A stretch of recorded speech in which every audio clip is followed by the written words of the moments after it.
London UK से आप सबको एक वार्म वेलकम। बरतानिया के जनूब मशरिक में दरियाए टेम्स के किनारे आबाद दुनिया का मशहूर तरीन ये शहर लंदन हर खास आम को अपनी तरफ दावत देता है। ये वो शहर है जो माजी के कॉलोनियल टाइम्स में जनूबी एशिया और दीगर ममालिक पर बरतानवी राज की याद दिलाता है, लेकिन आज उन्हीं ममालिक से आए लोगों से बना इसका बैनुल अक़वामी कल्चर इसी शहर की धड़कन है। तो चलिए इस शहर की सैर करते हैं।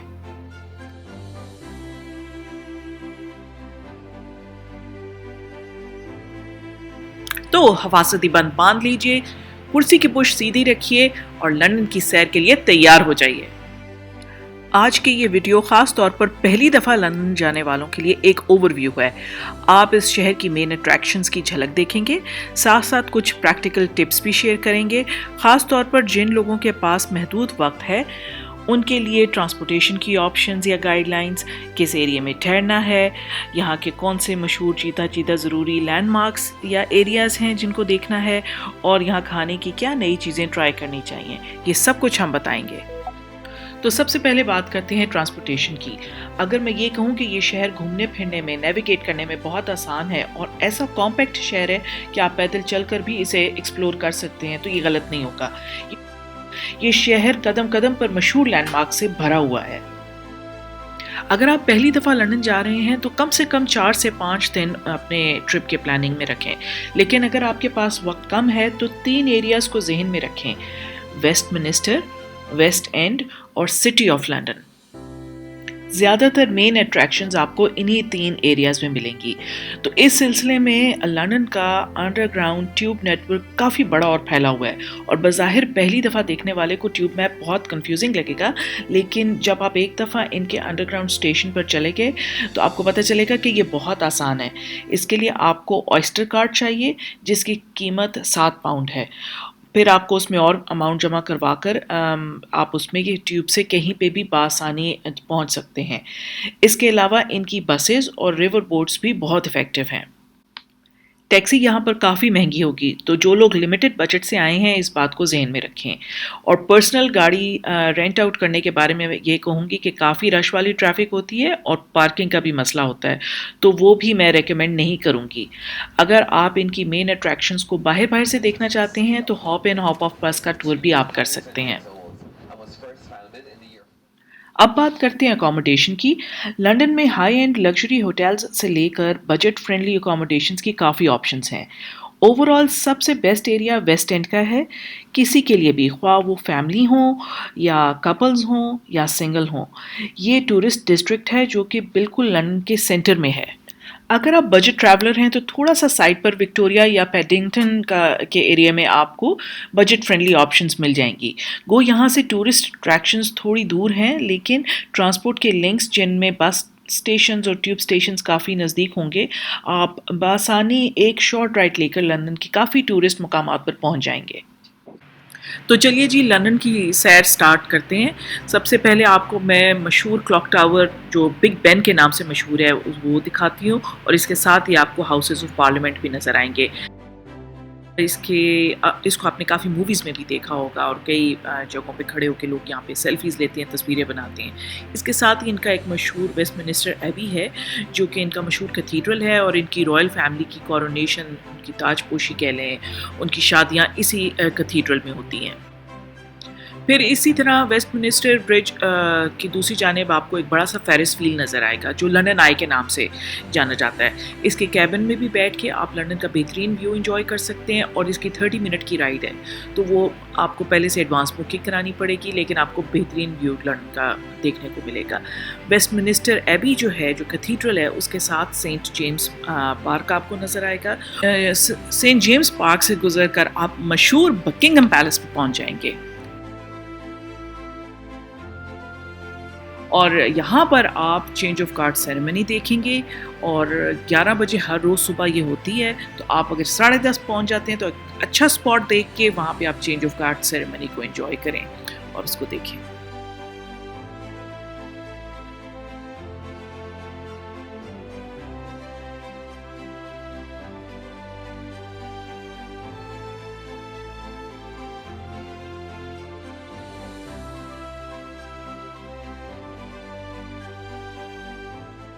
अब मैं आपको दूसरा एरिया जिसे सिटी ऑफ लंदन कहते हैं, जहां आप दुनिया का मशहूर तरीन खूबसूरत टावर ब्रिज देखेंगे। ये टावर ब्रिज लंदन का आइकॉनिक ब्रिज, बड़ा हिस्टोरिक, बहुत खूबसूरत है। रात को लाइट ऑन होती है तो ये बहुत प्यारा लग रहा होता है। इसके ऊपर आप वॉक करें, इसके अंदर आप जा सकते हैं और बहुत प्यारी पिक्चर्स लें। बोट का क्रूज़ करते हुए भी अगर आप इसको देखेंगे तो आपको बहुत अच्छा लगेगा। और इसी तरह आपको दूसरी main attraction city of London में नज़र आएगी, टावर ऑफ लंदन, जहाँ पे इनके मोनार्क्स रहते थे और वहाँ पे अब इनके जूल्स वगैरह, इनके ताज और इस तरह की चीज़ें पड़ी हुई हैं। तो वो टिकट लेके आप अंदर उसका भी टूर कर सकते हैं। इसी तरह एक टावर ब्रिज है, दूसरा एक और पुल है इनका जो इसको कहते हैं मिलेनियम ब्रिज। उस मिलेनियम ब्रिज पे अगर आप आएँ और आप उसको क्रॉस करें तो आपको सामने उसके सेंट पॉल कैथीड्रल नज़र आएगा। ये भी सिटी ऑफ लंदन में वाक़ है और इसकी एक मेन अट्रैक्शन है। बल्कि एक टाइम पे लंदन में आग लगी थी 1666 में, तो जिसमें काफ़ी लंदन जल गया और उसकी अगर कोई पुरानी बिल्डिंग बची है तो वो यही सेंट पॉल कैथीड्रल बचा हुआ है। इसकी ये हिस्टोरिक सिग्निफिकेंस है। तो ये इसकी 3 चीज़ें हैं। अब मैं आपको लेके जा रही हूँ दूसरे एरिया की जानिब। तो तीसरा एरिया जो है वो है इनका वेस्ट एंड का एरिया, या जिसको थिएटर डिस्ट्रिक्ट भी कहते हैं। यहाँ पे बहुत प्यारे ट्रेडिशनल थिएटर्स हैं, म्यूज़िकल शोज़ होते हैं, वहाँ पे काफ़ी रौनक मिले वाली जगह है। इस वेस्ट एंड के एरिया में आप याद रखें लेस्टर स्क्वायर, कवेनेंट गार्डन और पिकाडेली सर्कस।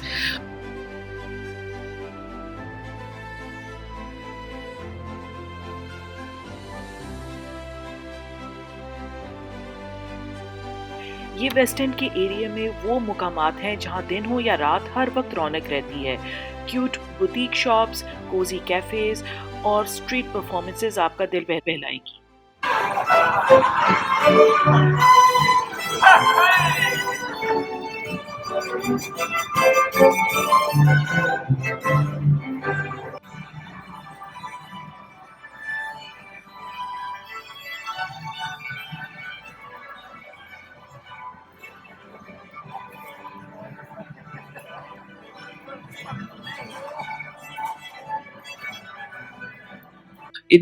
इनकी ऑक्सफोर्ड स्ट्रीट बड़ी मशहूर है शॉपिंग के लिहाज से, और यहाँ पे आपको काफ़ी ट्यूब स्टेशंस भी नज़र आएंगे। बहुत हल्ले गुल्ले वाली जगह है, बड़ी रौनक मिले, ज़बरदस्त नाइट लाइफ है यहाँ पे।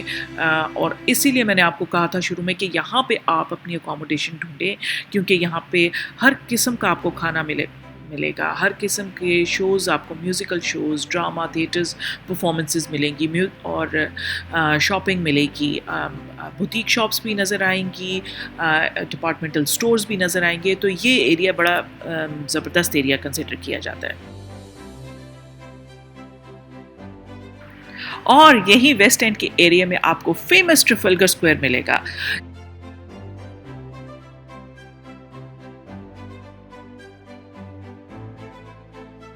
जहाँ पे आप रिलैक्स कर सकते हैं। उसके साथ ही नेशनल गैलरी ऑफ आर्ट है जो कि फ्री ऑफ कॉस्ट है, आप उसको भी जाके अंदर विजिट कर सकते हैं, एंजॉय कर सकते हैं।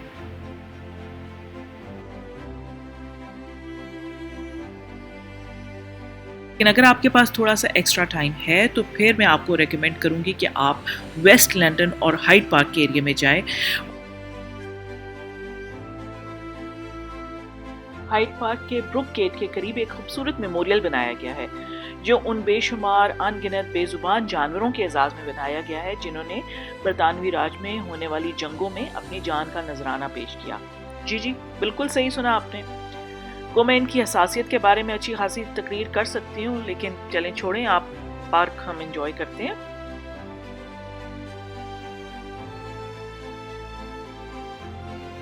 और हाइड पार्क भी बहुत खूबसूरत इनका पार्क है, ग्रीन एरिया है जहाँ पे लोकल्स हैंग आउट करते हैं, रिलैक्स करते हैं। हाइड पार्क की एक साइड पे आपको रॉयल एल्बर्ट हॉल और मेमोरियल नज़र आएगा। ये मेमोरियल क्वीन विक्टोरिया ने अपने मरहूम शौहर प्रिंस एल्बर्ट की याद में बनवाया, जिसका golden statue royal Albert hall को फेस करता है। जो एक म्यूज़िक वेन्यू है, वहाँ पे बड़े ट्रेडिशनल म्यूज़िक प्ले होता है, कॉन्सर्ट्स होते हैं। तो इसकी बड़ी खूबसूरत आपको डोम वाली विद रेड ब्रिक्स खूबसूरत बिल्डिंग नज़र आएगी।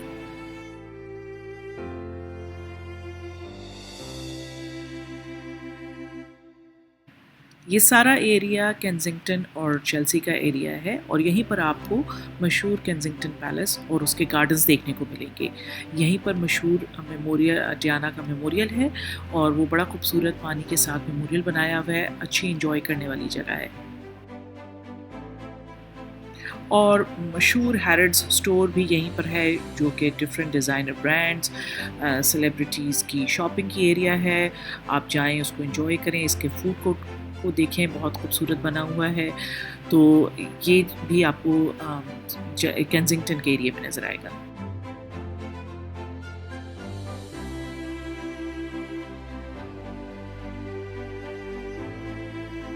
अब बात करते हैं लंदन के खाने की। तो पहली बार जो लंदन आए उसे ये अंदाज़ा बखूबी हो जाएगा कि अंग्रेज़ ने भले ही हम पे 200 साल राज किया, लेकिन अब उनके फूड सीन पर हमारी गहरी छाप है। जगह जगह पर आपको देसी खानों की ऑप्शंस मिल जाएंगी।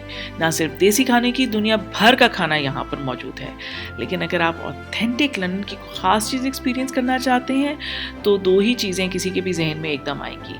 पहली है लंदन की मशहूर अवामी डिश फ़िश एंड चिप्स, जो कि रफली 8 से 12 पाउंड के करीब मिलेगी। और दूसरी है इनकी ब्रिटिश हाई टी।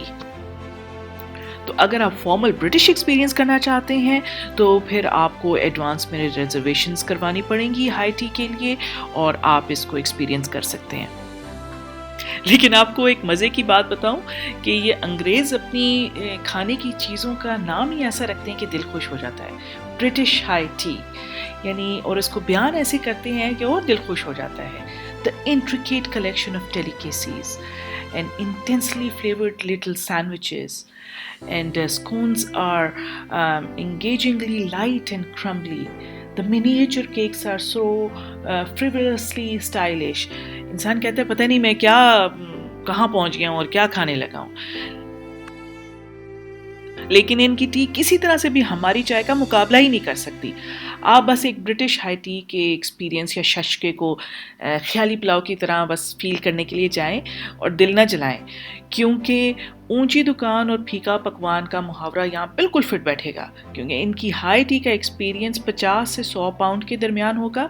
बस इनकी गल्ला ते बातें दे नाल खुद दिल खुश करो। तो ये तो चंद चीता जगह थी जो कि मैंने आपको लंदन के बारे में बताई। लेकिन आप याद रखें कि लंदन पैदल चल के देखने वाला शहर है। अपने कंफर्टेबल शूज़ लाएं ताकि आप यहाँ पे वॉक कर सकें, इस शहर को देख सकें। और जो best time of the year है सर्दियों को अवॉइड करें, वो है मार्च से ले के अक्टूबर तक। इस टाइम पीरियड के दरमियान अगर आप लंदन आएंगे तो आप लंदन को सही मायने में एंजॉय करेंगे। यहाँ पर बारिश होती है, वेदर ठंड होती है, क्लाउडी होता है, तो आपके पास एक अम्ब्रेला होनी चाहिए और आप उसके लिए वेदर के लिए तैयार रहें। और अब मैं आखिर में ओवरऑल बता दूं कि लंदन एक एक्सपेंसिव शहर है। दुनिया का एक्सपेंसिव शहर नहीं है, लेकिन महंगा शहर है। ख़ास तौर पर अगर आप इनकी मुख्तलिफ अट्रैक्शंस को डिटेल में देखना चाहते हैं, म्यूज़ियम्स हों या दूसरी अट्रैक्शंस, उनके टिकट्स वगैरह लेने से आपकी ओवरऑल ट्रिप की कॉस्ट बढ़ जाएगी। बाहर खाने में भी आपकी कॉस्ट बढ़ेगी। लेकिन इस शहर का इतना इंटरनेशनल कल्चर है, लोग दुनिया भर से यहाँ आकर आबाद हुए, तो इस वजह से आपको यहाँ के लोग टूरिस्ट फ्रेंडली लगेंगे। फिर यहाँ पर जगह जगह मैप्स हैं, जिसकी वजह से आपको अपने इर्द गिर्द की जनरल लोकेशन की एक जनरल सेंस मिल जाएगी।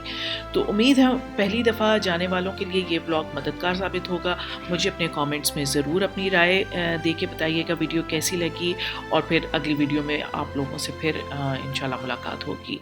तब तक के लिए टेक केयर, अल्लाह हाफिज़।